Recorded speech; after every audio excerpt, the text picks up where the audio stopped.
Regent seems to have given up the search for you, for now. You can't help but feel concerned as occasionally assassins clad in dark robes with sinister-looking knives try to kill you.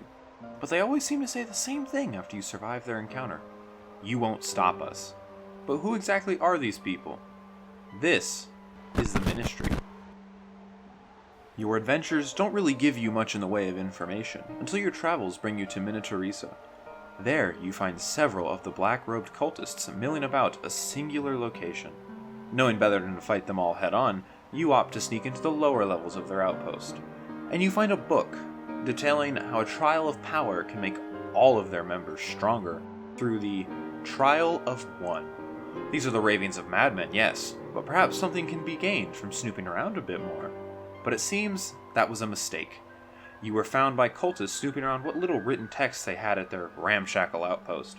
But as you escape, you see the cultists fade in and out of visibility, almost as if they're coming in and out of the shadows trying to catch you, summoning shadowy tendrils in an attempt to stop your escape.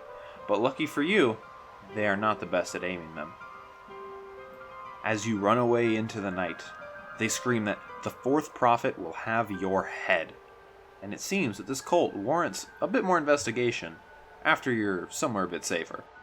But in the relative safety of Fortification Peak, you decide to read what you did find in what has now been labeled Outpost Untumbra. It would seem that this group calls themselves the Ministry, and they have but one goal in mind. They want to watch the world drown, much like how the nation of Seltor drowned long ago. Perhaps this is why the Duke is described as the remnant of a backwater nation by the Lord Regent? But you've come to learn that the Ministry enjoys wielding Shadowcast, a taboo attunement by sucking the literal life force out of anyone they come across. Agents of the Ministry become empowered as they take and take and take.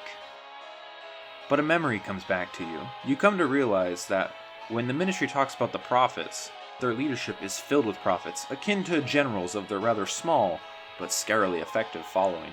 The earlier the number of the prophet, the scarier the prophet is. But not much is known about the first prophet, the founder of the Ministry. But they say he is an immortal who made a deal with something of a myth of our world. A drowned god. Who knows what immense power they have, but you doubt you'll see them anytime soon. Hopefully.